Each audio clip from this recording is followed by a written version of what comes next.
আমি নিয়ে এসেছি কাতলা মাছের কালিয়ার রেসিপি। প্রথমেই আমি কাতলা মাছগুলোকে ভেজে নেব। কড়াইতে তেল গরম করে একটু নুন দিয়ে নুন হলুদ মেখে রাখা মাছগুলো এপিট ওপিট হালকা করে ভেজে তুলে রাখছি। খুব বেশি ভাজবো না, একদম হালকা।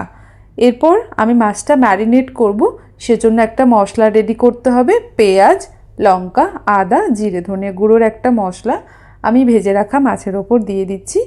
নুন আর হলুদও দিয়ে দিলাম। এরপর কাঁচা সর্ষের তেল আর টক দই দিয়ে দিচ্ছি। টক দইটা ফেটিয়েও নেওয়া যেতে পারে, আমি না ফেটিয়েই দিলাম। এরপর হাতের সাহায্যে ভালো করে মেখে নিতে হবে। মাছগুলো যেহেতু কড়া করে ভাজিনি, সেজন্য হালকা হাতে মাখতে হবে যাতে ভেঙে না যায়। এরকমভাবে আমি 1 ঘন্টার মতো এটা রেস্টে রাখবো। কড়াইতে মাছ ভাজার তেলের মধ্যে তেজপাতা, গোটা গরম মশলা ফোড়ন দিয়ে দিচ্ছি।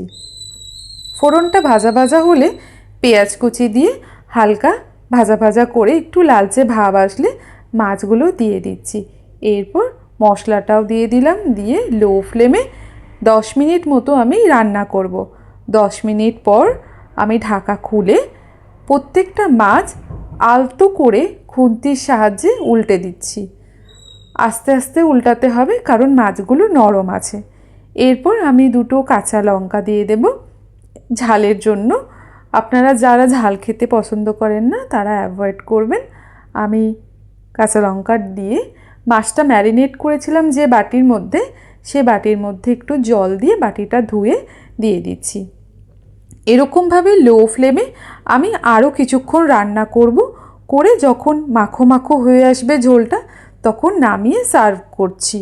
আর রেসিপিটা আপনাদের কেমন লাগলো অবশ্যই কমেন্ট করে জানাবেন। সাবস্ক্রাইব করে আমাদের পাশে থাকার জন্য ধন্যবাদ।